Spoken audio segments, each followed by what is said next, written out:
Aleluia! Saúdo, amada igreja, com a santa e gloriosa paz do Senhor. É um motivo de muita alegria, porque essa noite nós temos a oportunidade de adorar o único que é digno de toda honra, toda glória e todo louvor. Eu convido a igreja comigo a abrir vossas Bíblias no Evangelho de João, capítulo de número 8, versículo de número 10 e 11.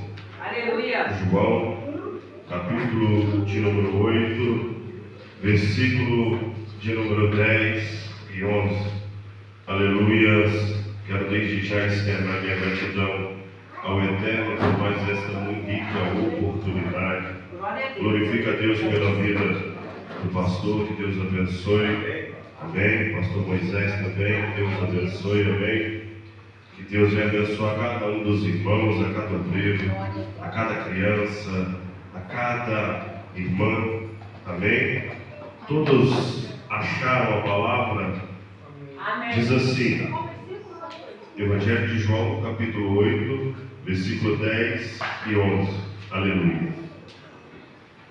Santo é o Senhor. Diz assim a palavra: endireitando-se Jesus, e não vendo ninguém mais do que a mulher, disse-lhe: mulher, onde estão aqueles teus acusadores? Ninguém te condenou? E ela disse: ninguém, Senhor. E disse-lhe Jesus: nem tampouco eu te condeno. Vai e não peques mais. Glória a Deus. Podem sentar todos para o Senhor. Aleluia. Quando nós olhamos este texto, nós observamos que Jesus ele estava na Judéia, na festa dos tabernáculos, numa das principais festas para os judeus. As 10 principais festas eram uma festa da Páscoa, a festa do Shavuot, chamada a festa do Pentecostes, e também a festa dos tabernáculos. E perceba comigo que nós vamos ver que antes de Jesus chegar na Judéia para essa festa, o Senhor é interrogado, indagado, a descrença do seu ministério pelos seus próprios irmãos, pastor. Os próprios irmãos do Senhor vão dizer como os fariseus disseram: prove sinais aos seus discípulos, prove sinais àqueles que te seguem, para que toda a terra possa entender que realmente você é aquele que tu dizes. Perceba comigo que muitas vezes, igreja, nós passamos por provações e perseguições acerca do nosso chamado, do nosso ministério e daquilo que Deus nos levantou para fazer. Mas em meio a essas perseguições, a essas provações, a essas calúnias, que verdadeiramente a nossa resposta se dá no silêncio. Não precisamos provar nada a ninguém, mas aquele que nos chamou. Porque nós provamos a Cristo Jesus, mostrando sobre a face da terra que verdadeiramente nós temos uma identidade legítima, e essa identidade comprova a presença do Espírito Santo em nossa vida. Perceba comigo que nessa festa dos tabernáculos, assim como as duas demais festas de suma importância para os judeus, os peregrinos eles subiam até Jerusalém, salmodiando do Salmo 120 ao 134, expressando a sua alegria, expressando a sua gratidão a Deus. Pastor, seriam 6 dias dessas jornadas, eles enfrentando o sol escaldante do deserto e o vento impetuoso. Quando chega no Salmo 121, agora eles estão no estreito da Judéia, passando pelo vale da Judéia, o salmista declara, o Salmo 121, eleva os meus olhos para o monte, de onde me virá o socorro? O meu socorro vem do Senhor, que fez os céus e a terra. Ele já estava citando o perigo que ele ia enfrentar, porque acima dos vales, já na chegada de Jerusalém, havia ladrões, salteadores, e também havia um vasto panteão de imagens, de deuses, a qual o povo se curvava e adorava. Eles estavam olhando e observando. Tem feras, tem ladrões, homens sanguinários. Só que eu estou olhando para o monte de onde eles vêm. Mas lá também eu não encontro abrigo, eu não encontro segurança, eu não encontro proteção, porque os deuses cananeus que estão lá em cima, eles não podem me socorrer. É uma falsa alusão na mente humana que eles podem fazer alguma coisa, mas nesse momento o salmista declara: eu estou olhando em meio à angústia, em meio à aflição, mas não para os montes, eu estou olhando acima dos montes, para o Deus que criou os montes, porque esse sim, verdadeiramente, é o meu refúgio, é a minha fortaleza, é o meu socorro bem presente. É por isso que no versículo 4 ele vai trazer a declaração: o guarda de Israel permanece à minha direita. Ele estava dizendo: aonde eu seguro o meu escudo, o meu escudo não é físico, o meu escudo não é visto pelos olhos carnais, mas o meu escudo é o Senhor, Criador dos céus e da terra. Aleluia! Glória a Deus! Perceba comigo que quando chega nesse contexto a qual nós lemos, Jesus ele vai para o monte e pela manhã ele volta. Já estava no final da festa dos tabernáculos, que durava 7 dias. E quando Jesus ele volta, e os fariseus e os escribas veem e observam que ele havia chegado no templo, eles vão trazer uma mulher a qual eles dizem tê-la pega no ato do adultério. Só que em cima disso, eu quero trazer ao meu e ao teu coração essa noite alguns elementos proféticos da restauração. O primeiro elemento é que o inimigo de nossas almas, ele usa armadilhas, ele vem tentando a todo custo estragar a nossa vida, mas nessa noite não há armadilha que possa impedir Jesus agir sobre a tua vida. E perceba comigo que o texto ele é bem claro. O texto vai dizer que eles pegaram a mulher no ato do adultério e eles vão trazer essa mulher até Jesus. Quando ele chega diante de Jesus, pastor Moisés, ele apresenta o alicerce da lei. Deus. Ele mostra para ele: Rabi, mestre, ela foi pega no ato do adultério. E segundo a lei de Moisés, nós devemos apedrejá-la. Ele apresenta um ofício a qual a lei declarava o apedrejamento. Mas perceba comigo que a intenção do coração dos fariseus era má. Não era somente má porque eles queriam ver a morte dessa mulher, mas era a intenção que estava por trás desse ato. Porque quem eles queriam apedrejar verdadeiramente não era a mulher, mas era Jesus. Quem eles queriam verdadeiramente pegar algo condenatório era Cristo Jesus. E perceba comigo que quando eles montam esse jargão meticuloso, todo elaborado, preparado, e eles chegam até ele, eles vêm sorrateiramente, eles levantam a sua máscara, porque até então a sua máscara estava descoberta, pastor. Eles perseguiam, eles caluniavam, eles queriam ver a todo tempo o seu erro, mas quando eles chegam diante dele, já com um projeto de destruição preparado, perceba que eles agora colocam a sua máscara e vai se apresentar: Rabi, mestre, Senhor, a lei de Moisés ordena, mas o que o Senhor nos diz?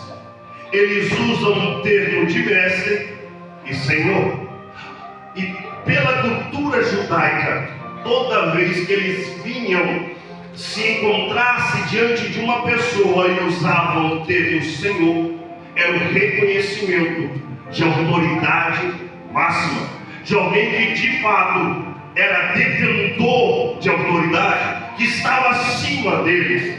E perceba que aqueles que perseguiam, nesse momento, eles vêm sorrateiramente, o lobo agora disfarçado de cordeiro, porque é assim que o inimigo age. Muitas vezes nós não entendemos, o inimigo usa elementos a qual parece ser de Deus para destruir a nossa vida. Ele vem até tentando tirar texto fora de contexto para virar um pretexto para o seu erro, e que nós venhamos a cair dentro dessa manipulação. Mas perceba que quando eles chegam, eles apresentam três elementos: lei, sentença e a mulher. A lei, a sentença e a mulher. Chegar e apresentar: a lei diz, deve ser apedrejado. É a sentença. E aqui, esta mulher foi pega no ato do adultério. Mas Jesus, ele se inclina. Perceba comigo que ele vai se inclinar à terra. E o fato interessante é que toda essa armadilha já estava montada. Era uma armadilha perfeita, jurídica. Eles já estavam prontos para pegar Jesus. Eles já estavam prontos para levá-lo ao sinédrio e ele ser apedrejado. Mas perceba que meio a esse dilema mortal que já estava preparado, Jesus se apresenta. Porque veja comigo, dois pontos interessantes. Se Jesus dissesse apedreje, ele quebraria a ordem da lei romana, porque só a lei romana, só os romanos poderiam executar pena capital. É o que nós vemos quando eles vão crucificar Jesus. Meu Deus! O que Pilatos diz aos sacerdotes: julguem segundo a sua lei. Está lá em João 18:31. Mas os sacerdotes vão dizer: não nos é lícito matar ninguém. Eles já estavam expondo o desejo do seu coração. Enquanto Pilatos olha, não vê nada condenativo, mas vê alguém que verdadeiramente é santo, alguém que verdadeiramente é puro, alguém que verdadeiramente não tinha motivo para ser condenado. Eles já mostram o seu desejo. Não é nos lícito matar ninguém. E perceba comigo, ele seria preso pelos romanos se ele desse a sentença do apedrejamento. Ele destruiria a sua própria mensagem da graça perdoadora. O povo que via ele como amigo dos pecadores agora ia olhar e dizer: ele trouxe a tal mensagem da graça, do favor imerecido, porque a lei apontava olho por olho e dente por dente. A lei mostrava o fervor, mas Jesus chegou apresentando a graça que socorre, a graça que perdoa, a graça que livra, a graça que nos mantém de pé. Glória a Deus! Só que se ele dá a sentença, a graça seria desmontada. Aleluia! Segundo ponto, se Jesus não apedreja, dissesse não apedreje, ele quebraria a lei. Porque em Levíticos 20:10, em Deuteronômio 22:22, Aleluia. dá ordem ao apedrejamento. Mas perceba comigo que se ele faz isso, ele seria declarado falso profeta, falso Messias, herege, que ele estaria contra a Torá e ele seria apedrejado pelo Sinédrio. Se ele ordena a não apedrejar. Mas o que eles não entendiam e não poderiam compreender, porque os seus olhos espirituais estavam fechados, é que jamais a lei defraudará a lei.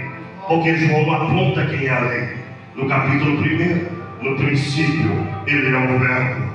E o Verbo era Deus. E o Verbo estava com Deus. E no versículo 14 ele vem dizer: e o Verbo se fez carne e habitou entre nós. Jamais ele iria defraudar a lei, porque ele é o próprio alicerce da lei. Ele é o Verbo vivo. Glória a Deus. E perceba comigo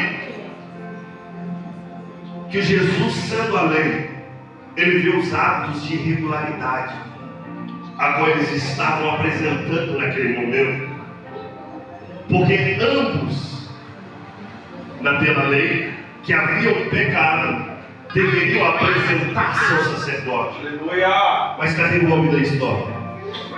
Eles chegam e apresentam esta mulher. Mas cadê o homem? Levíticos 20:10 e Deuteronômio 22:22 vai dizer que o homem e a mulher, pega no ato do adultério, deveria ser levados ao sacerdote e apedrejados. Mas além disso, o texto em Deuteronômio 17:6 vai dizer que teria que ter 2 ou 3 testemunhas oculares que verdadeiramente viram e sabiam do que estava acontecendo.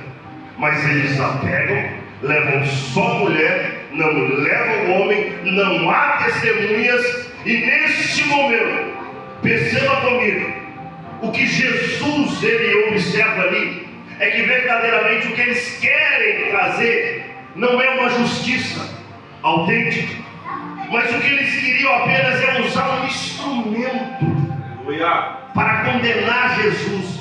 E esse instrumento que eles tentam condenar Jesus, que para eles não tem valor algum, é a mulher. É por isso que eles vão dizer, eles usam o termo, esta mulher.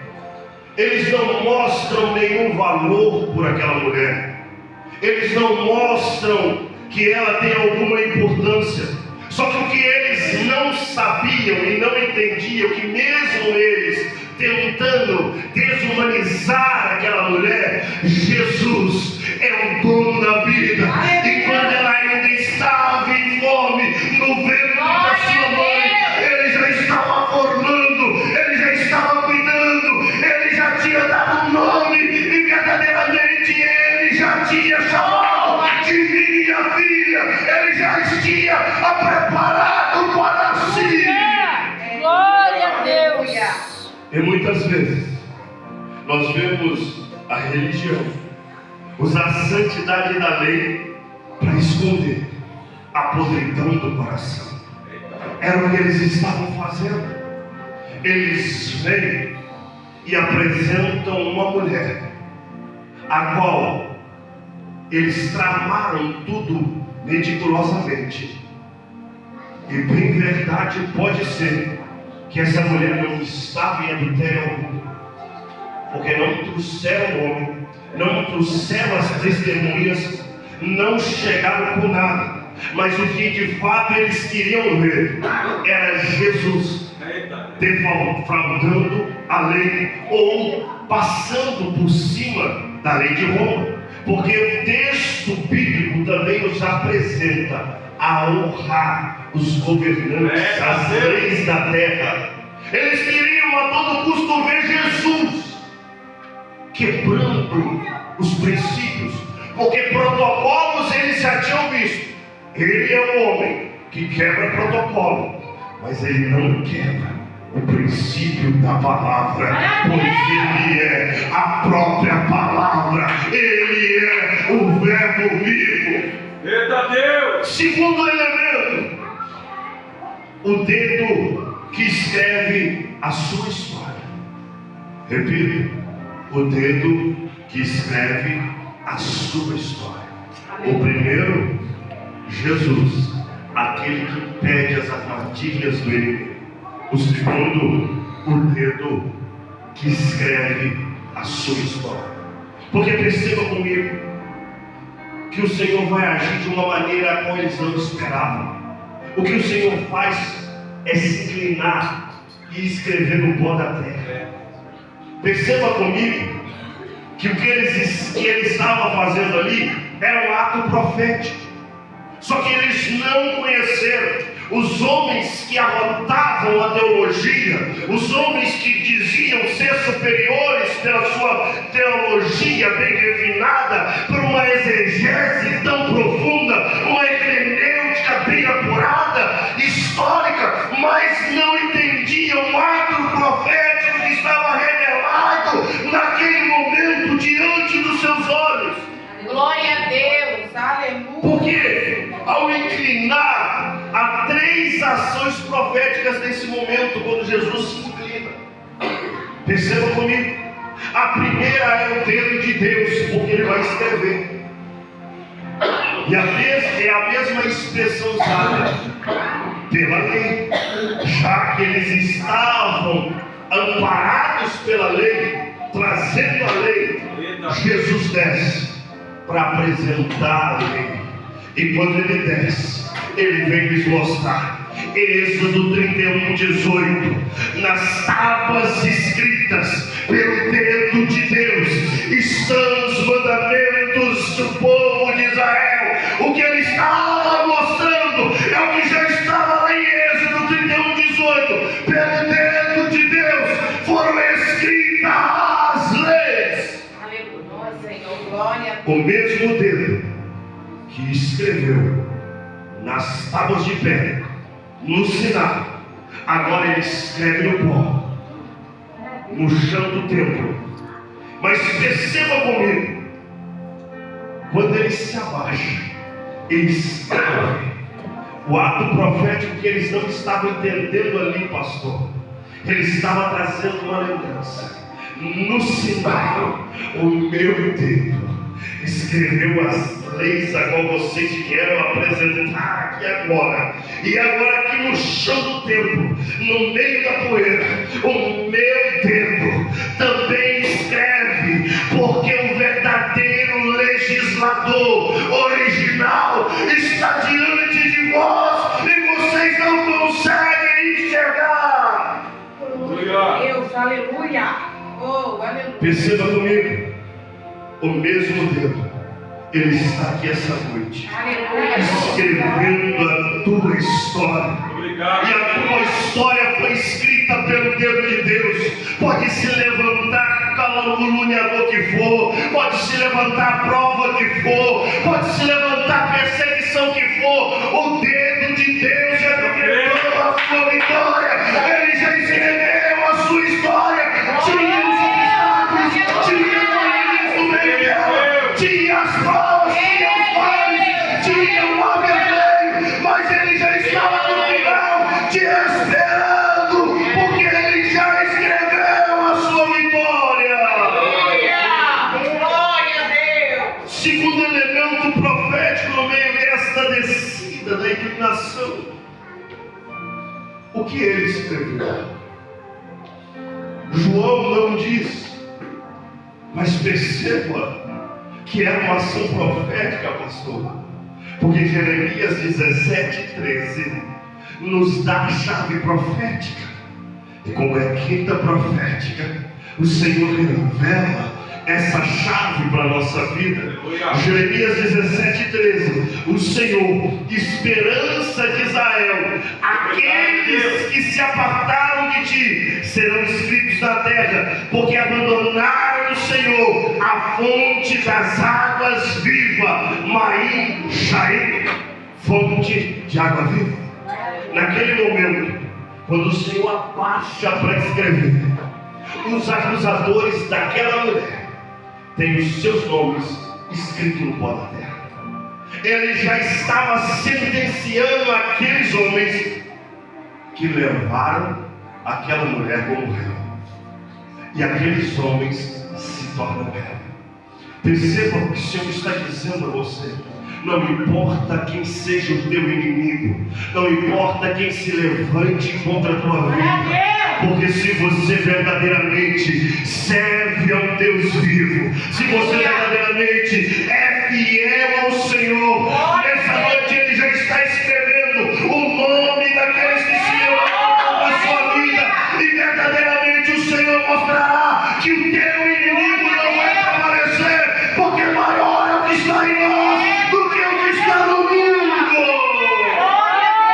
Os teus inimigos terão que ver a tua vitória, os teus inimigos terão que entender que você serve a um Deus verdadeiro. Glória a Deus. Perceba, os fariseus abandonaram Maim Shaim, as fontes das águas vivas. Jesus estava escrevendo os nomes deles no pó da terra, no lugar de julgamento e mortalidade. Quem estava sendo condenado agora não era uma mulher, mas agora era os príncipes da lei, os sacerdotes, eram os teólogos, eram aqueles que vieram apresentando o ofício da lei. E de repente a lei volta contra eles. Eles são encontrados em falta dentro da lei. E perceba que o terceiro ponto é o tabernáculo e o pó. O tabernáculo foi feito para um Deus santo habitar no meio de um povo impuro.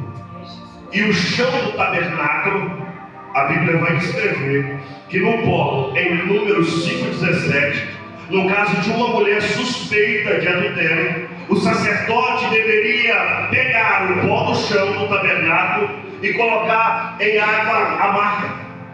Naquele momento, se ela tivesse em pecado, em erro, ela seria amaldiçoada. Mas se ela não tivesse, ela estaria livre. Olha a inversão que Deus faz aqui. Uma inversão gloriosa. Porque eles trazem uma mulher certamente culpada, mas o Senhor é o sumo sacerdote, o verdadeiro sacerdote, o sacerdote eterno, da linhagem de Melquisedeque. Não é da linhagem arâmica, não é da linhagem de Levi, mas ele é de Melquisedeque, sacerdote de eternidade a eternidade, do princípio ao fim. Ele é o alfa e o ômega. Perceba que quando eles levam, eles vão seguir o que diz lá em Números 5,17. Leva a mulher suspeita até o sacerdote. Jesus é o sacerdote. Diante do tabernáculo. Perceba que agora o tabernáculo que eles levam não é de pedra, mas Davi apresenta uma promessa. O tabernáculo de Davi, o tabernáculo eterno. Em Atos 15, o pastor Tiago, no versículo 16, ele apresenta que nesses últimos dias foi edificado o tabernáculo de Davi, e o seu nome é Jesus Cristo, o Rei da Glória. Ele é o tabernáculo de glória, ele é o tabernáculo perfeito, porque o tabernáculo que foi feito pelos homens tem falha, tem imperfeição, mas Jesus Cristo, o tabernáculo eterno, o tabernáculo de glória, este tabernáculo é perfeito. Aleluia! E diante deles já estava o sacerdote, Jesus, o tabernáculo, Jesus, e Maim Shaim, água viva, Jesus, estava diante dele. E naquele momento, o que era para ser o julgamento, a sentença de morte determinada, quando diante do tabernáculo, diante do sacerdote, pegava-se o pó do tabernáculo e jogava nas águas e apagava o nome de Deus, para que a mulher fosse perdoada.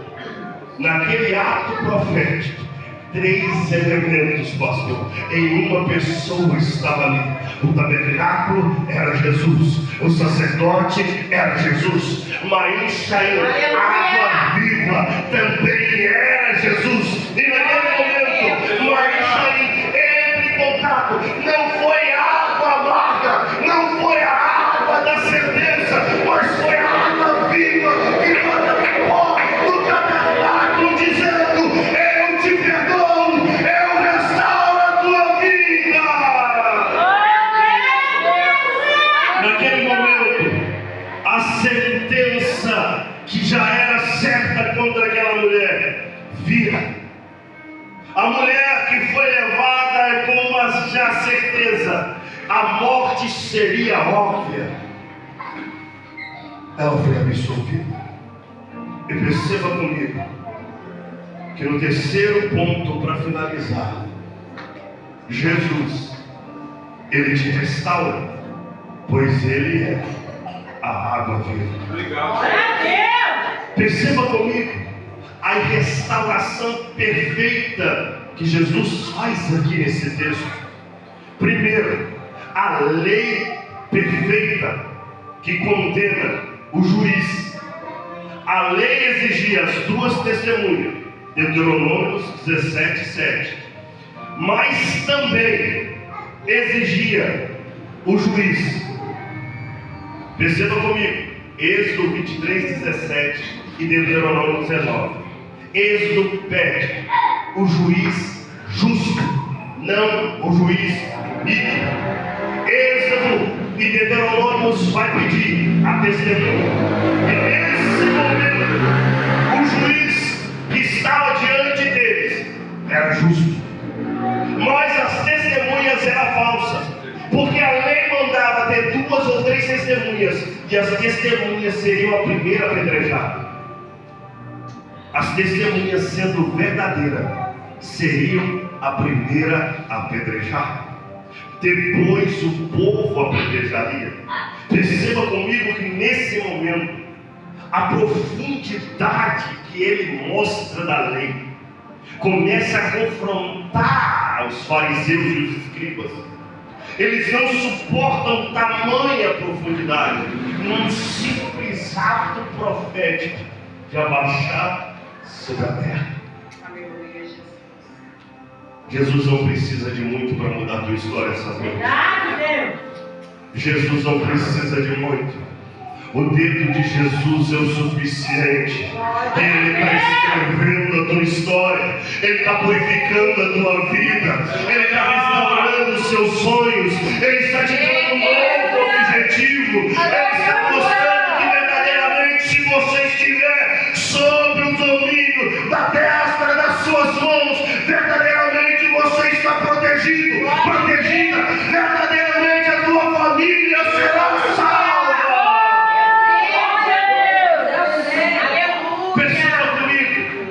Ele mostra algo muito profundo aqui, porque a testemunha é falsa. Tentaram fazer uma formalidade de juiz, mas era iníquo. Ele era o juiz autêntico, o legislador. E quando ele apresenta isso, o que ele mostra? Vocês querem apresentar algo sem amparado sólido, não tem testemunho, não tem comprovação do adultério, mas vocês estão em adultério. Perceba que ele aponta o adultério deles, só que o adultério deles não era moral, físico, era espiritual. se esqueceram da observância e do cumprimento da lei do Senhor. É por isso que Jesus vai dizer, pastor, viva como os fariseus ensinam, mas não viva como eles vivem, porque eles até pregam bem, eles têm uma boa mensagem, o entendimento deles acerca da Torá é melhor que aquele dos sacerdotes, mas eles não cumprem aquilo que pregam, não servem aquilo que ensinam. E ele aponta nesse meio termo adultério espiritual, estavam traindo o Eterno. Meu Deus! Porque toda vez que nós defraudamos a palavra, nós adulteramos, nós traímos o Senhor. E veja, o que ele aponta, vocês têm até vestes sacerdotais para tentar apagar o pecado. Na orla da veste tem até o tizete e o tetelete. Da mesma forma que os rabinos usavam, ou mesmo que a mulher com fluxo de sangue conscientemente toca na veste de Jesus. E é por isso que sai virtude. Porque no tizete, na ponta da orla, havia um cordão azul chamado tequelete. E esse cordão trazia duas lembranças: lei, palavra e aliança.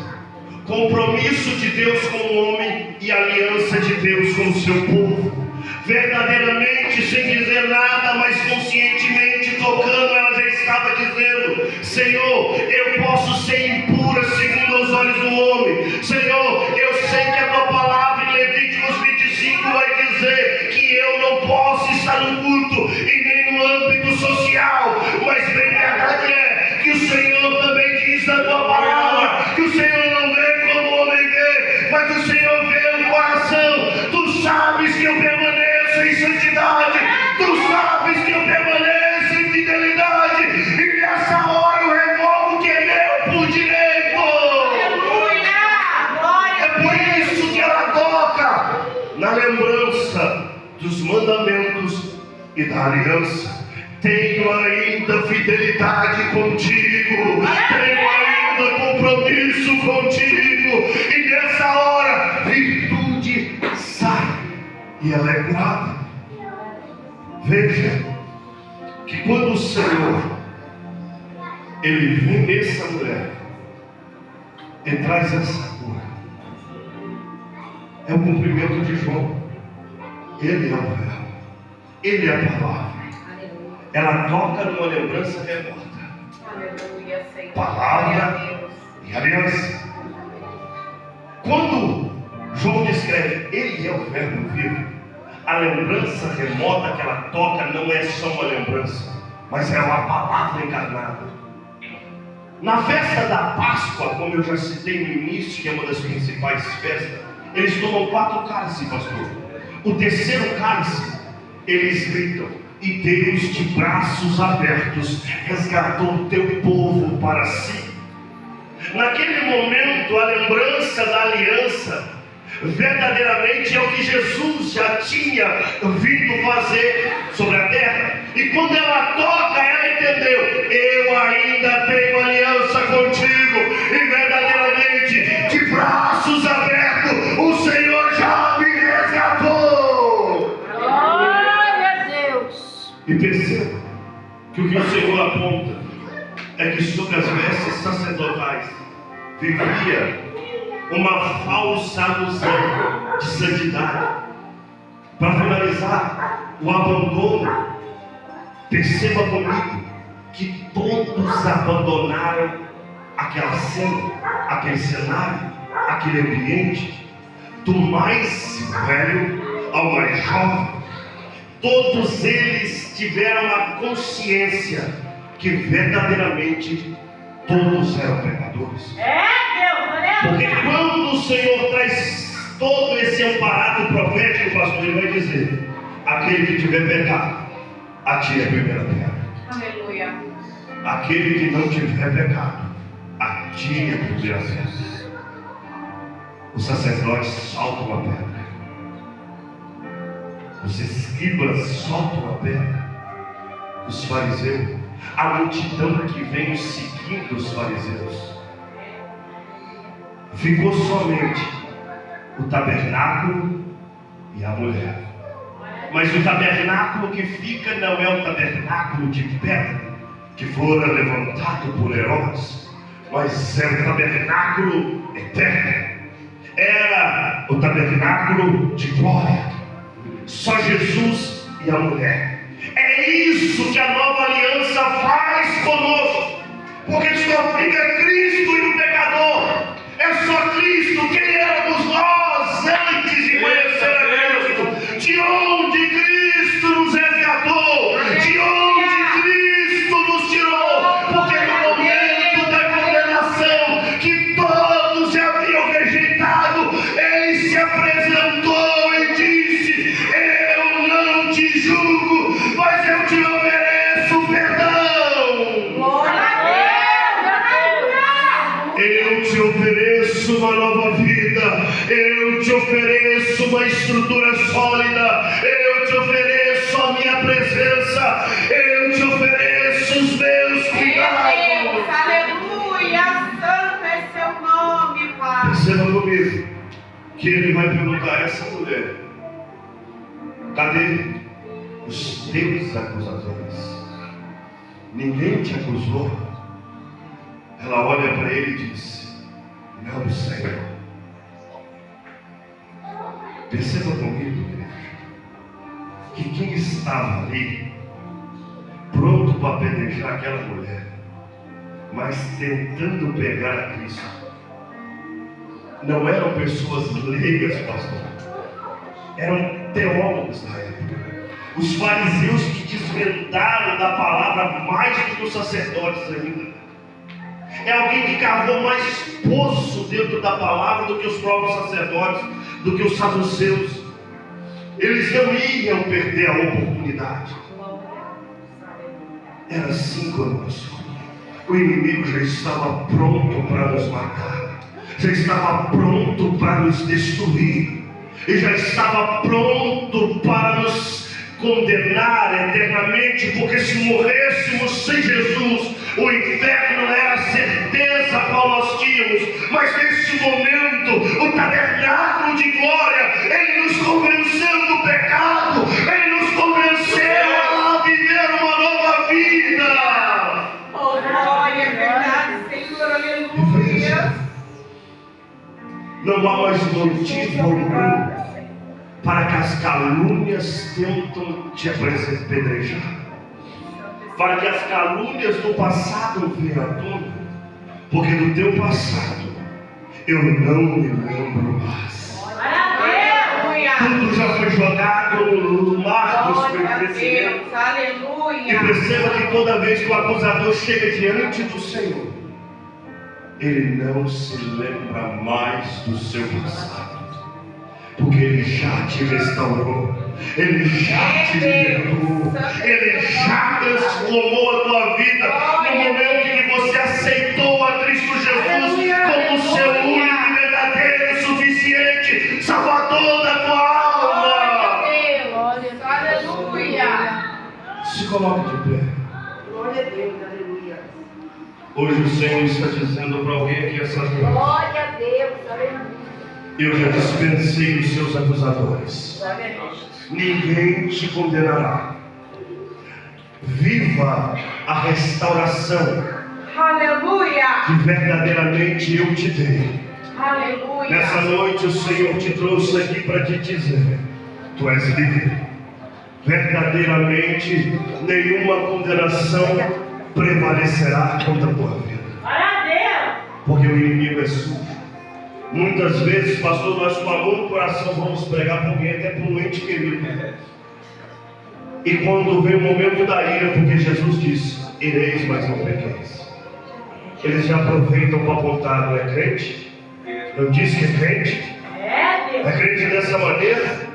Mas Jesus trouxe essa palavra profética para te dizer: eu retirarei os teus acusadores e mostrarei que verdadeiramente restaurei a tua vida. Glória a Deus. Feche seus olhos. Senhor Jesus. Pai, a tua palavra foi apregoada nessa noite. Pai, verdadeiramente, tabernáculo de glória, que é o Senhor, nos encontrou, nos restaurou, mudou a nossa história. Pai, assim como a tua palavra e na autoridade debaixo da tua palavra, eu já quero profetizar que o teu Deus está escrevendo histórias aqui essa noite, está escrevendo projetos, está escrevendo sonhos, e que verdadeiramente nessa quinta profética a tua igreja sairá daqui em posse de vitória.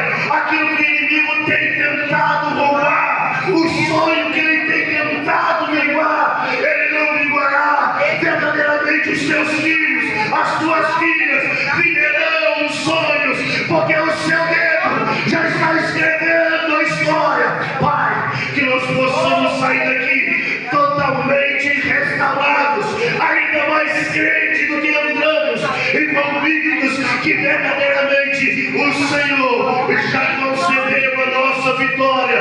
Pai, eu quero liberar agora, Senhor Jesus, sobre a tua igreja, que verdadeiramente os teus filhos, as tuas filhas colherão o fruto dessa terra, e que verdadeiramente as bênçãos do céu recairá sobre a tua igreja. Pai, em teu nome eu te agradeço, Senhor Jesus, por tudo que o Senhor tem feito em nosso meio.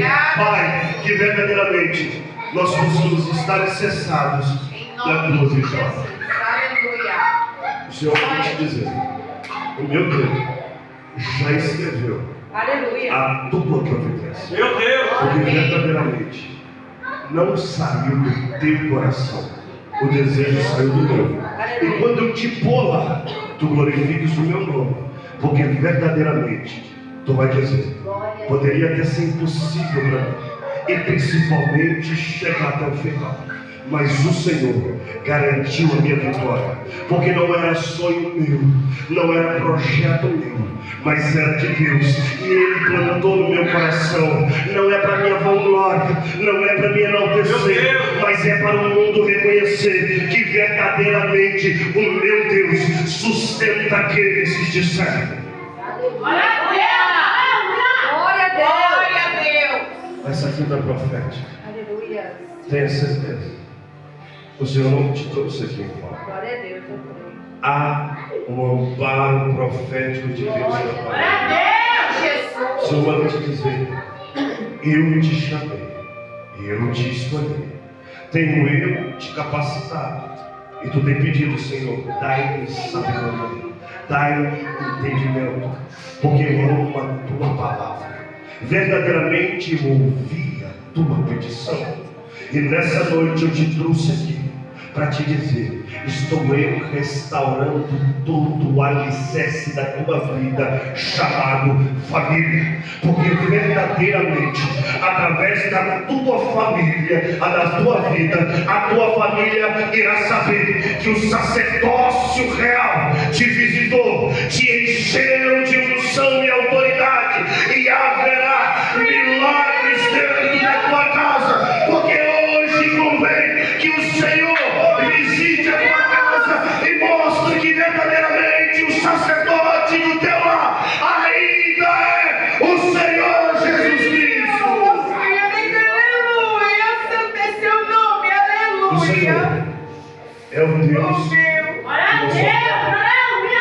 é o Deus que nos visita. Porque há uma Aleluia! pergunta: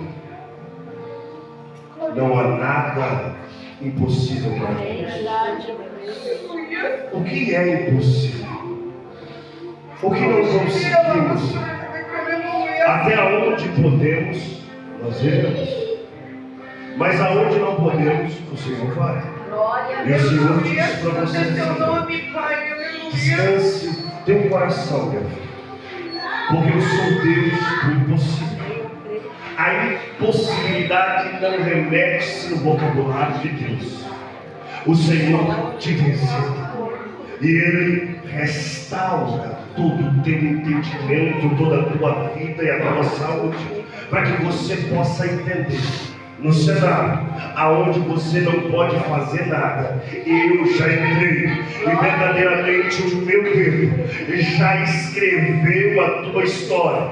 Naquilo que o inimigo tentou amparar para ser a tua vergonha e a tua desonra, Deus manda te dizer: haverá dupla honra, porque o Senhor teu Deus é quem te justifica, é quem alicerça a tua vitória. Glória a Deus, glória a Deus. Tenha certeza, Glória a Deus. o Senhor está visitando. Aleluia. O Senhor manda te dizer, irmão, fica tranquilo. Eu conheço o teu coração. Eu conheço e verdadeiramente eu te visitei. Com meu ódio, recolhi as tuas lágrimas. Aleluia! E sobre elas, no meu livro, escrevi até aquilo que você não conseguia dizer com palavras. Porque verdadeiramente eu cuido dos mimos da terra. Aleluia! Por mais que o inimigo ele tente se opor, e nesse momento possam surgir até a dúvida daqueles que estão à sua volta, mas cadê o teu Deus? Eu estou contigo e eu não abro mão. Verdadeiramente eles verão o que eu faço, mas eu faço por amor a ti, porque em meio a tantas coisas e tantas impossibilidades, eu tenho uma serva. Por mais que eles ainda não creiam quem eu sou, tu sabes quem eu sou. Meu Deus! E eu te chamo para algo mais íntimo. Eu te chamo para algo mais profundo. Porque o que eu tenho contigo, verdadeiramente, todos saberão que eu sou Deus sobre a tua vida. Assim diz o Senhor. Igreja, continue buscando, continue clamando, crendo na tua vitória. O Deus do impossível está na casa. E eu agradeço a oportunidade em nome de Jesus.